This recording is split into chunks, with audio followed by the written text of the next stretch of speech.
Alors, on va maintenant traiter deux cas. Un premier cas, qui est un exemple de système n'admettant pas de solution. Parce que jusque-là, on n'a travaillé qu'avec des systèmes qui admettaient une solution, et d'ailleurs même, cette solution était unique. On va donc traiter deux cas particuliers. Donc, commençons par celui qui n'admet pas de solution. Il est là, ce système. Alors, pour bien le percevoir, on va de nouveau regarder graphiquement ce qui se passe. Et pour cela, on va revenir à une écriture de nos deux équations sous forme réduite, y égale ax plus b. Alors, commençons par la première. La première, c'est assez simple. Y égale, donc j'ai ici moins 3x qui devient donc plus 3x plus 1. Pour la deuxième, c'est un tout petit peu plus compliqué. Donc, ça nous donne moins 2y égale à moins 6x plus 6.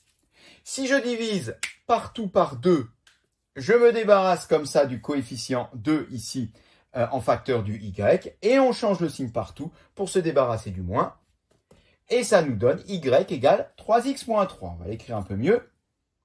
Et si on représente chacune de ces deux droites, voilà qui est fait, on obtient là deux droites qui ont des coefficients directeurs égaux. Et qu'est-ce qu'on sait que deux droites qui ont des coefficients directeurs égaux? Eh bien, elles sont parallèles. Autrement dit, si elles sont parallèles, elles ont peu de chances de se croiser, on le comprend bien. Mais nous, ce qu'on cherche, on le rappelle, c'est le point d'intersection de ces deux droites. Or, s'il n'y a pas de point d'intersection, eh bien, ça veut dire qu'il n'y a pas de solution. Et voilà pourquoi, ici, on se retrouve avec un système qui n'a pas de solution. Alors, sans même le tracer, on aurait pu s'en douter. Parce que, regarde, là, on a y égale 3x plus 1. Et ici, y égale 3x moins 3. C'est quand même bizarre que ces deux équations puissent être vérifiées simultanément. Ça voudrait dire presque 1 égale moins 3 et il y a un souci.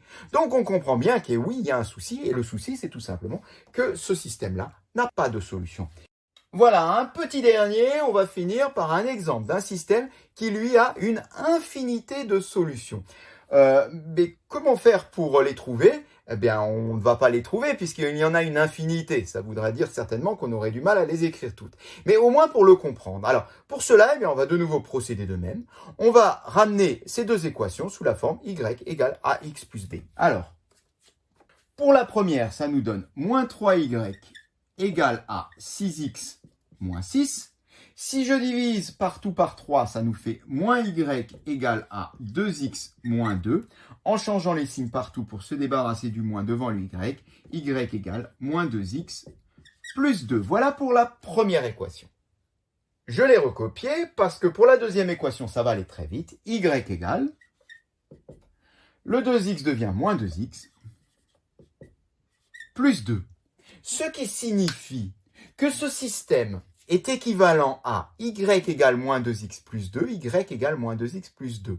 Bon, depuis quand en mathématiques on a besoin d'écrire deux fois la même chose? Eh bien, ce système est tout simplement équivalent à y égale moins 2x plus 2. Graphiquement, ça voudrait dire en fait que les deux droites sont confondues au même endroit.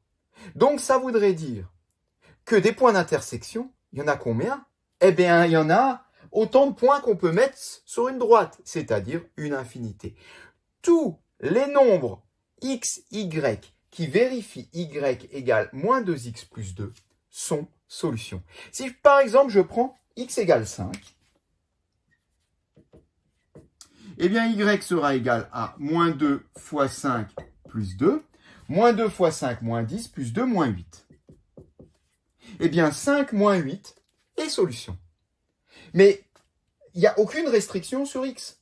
Je peux prendre x égale 0 également. Dans ce cas-là, y égale moins 2 fois 0 plus 2, c'est-à-dire 2. Le couple 0,2 est solution. Et puis tu peux continuer comme ça sans t'arrêter. Il y en a une infinité. Voilà une situation où on se retrouve avec une infinité de solutions. Je le répète tout simplement parce que graphiquement, on se retrouve avec deux droites qui sont confondues. Et cette séquence est terminée.